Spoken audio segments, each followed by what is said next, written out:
Hello friends, 17th October 2024 ఎక్కడ వెళ్తున్నాం అనుకుంటారో వాల్మీకి మహర్షి విగ్రహానికి నమస్కరించడానికి వెళ్తున్నాను. ప్రతి సంవత్సరం వాల్మీకి జయంతి జరుగుతుంది. ప్రతి సంవత్సరం మా ఊర్లో ఈ సంవత్సరం గ్రాండ్గా సెలబ్రేట్ చేస్తాను. చూడండి, ఈ విధంగా పూలన్నీ మొత్తం గ్రాండ్గా డెకరేట్ చేశారు. వాల్మీకి జయంతి సందర్భంగా మార్నింగ్ వర్షం పడింది, అందుకని లేట్గా స్టార్ట్ చేశారు పూజ చేయడము.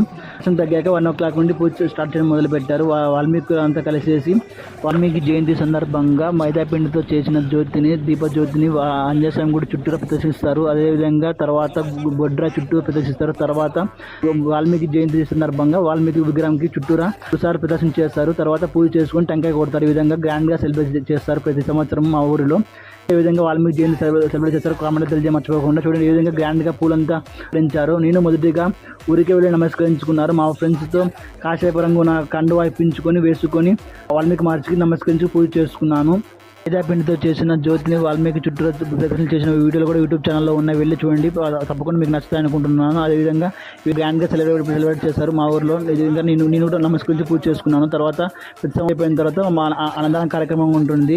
పాయసం, పప్పు, అన్నము, సాంబారు, మజ్జిగ ప్రతి సంవత్సరం అన్నదాన కార్యక్రమంలో పాల్గొంటారు. ప్రజలంతా అక్కడ భోజనం చేసి వెళ్తుంటారు. అటుపడి కూడా ఇస్తుంటారు. గ్రాండ్గా సెలబ్రేట్ చేస్తారు మా ఊర్లో వాల్మీకి జయంతి. మీ ఊర్లో ఏ విధంగా వాల్మీకి జయంతి సెలబ్రేట్ చేస్తారు లేదా కామెంట్లో తెలియజేయమర్చిపోకుండా. ఇక్కడ నుండి చూస్తున్నారు, కామెంట్లో తెలియజేయమర్చిపోకుండా. అదేవిధంగా జై వాల్మీకి.